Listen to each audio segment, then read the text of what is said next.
शिरगाव चेकपोस्टजवळ गोमांस जप्त, दोघांविरुद्ध गुन्हा दाखल. महाड तालुक्यातील शिरगाव चेकपोस्ट परिसरात गोवंशीय मांसाची वाहतूक होत असल्याची माहिती मिळाल्यानंतर पोलिसांनी कारवाई करत सुमारे 65 किलो मांस व एक चारचाकी वाहन जप्त केलं. दोघांविरुद्ध गुन्हा नोंदवण्यात आलाय.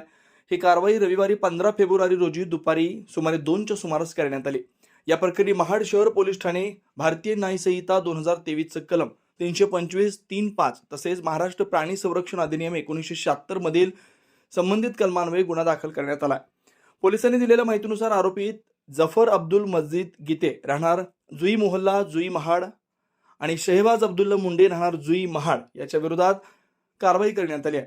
संशयिताकडून सुमारे 16,250 रुपये किमतीचे अंदाजे 65 किलो गोवंशीय मांस तसेच सुमारे 1 लाख रुपये किमतीचे महिंद्रा जितो कंपनीचे वाहन क्रमांक MH06 BU 1766 असा एकूण 1,16,250 रुपयांचा मुद्देमाल जप्त करण्यात आला.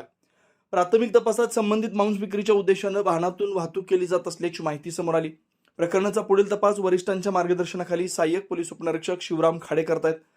हिंदूंच्या पवित्र महाशिवरात्रीच्या दिवशीच घडलेल्या या संवेदनशील स्वरूपाच्या घटनेनंतर काही काळ परिसरात तणावाचं वातावरण निर्माण झालं होतं.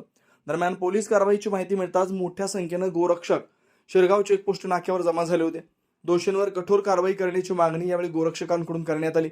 घटनेचं गांभीर्य ओळखून पोलिसांनी परिस्थिती नियंत्रणात ठेवत कोणताही अनुचित प्रकार घडू दिला नाही. तुम्ही पाहत आहात विस्टा न्यूज मराठी.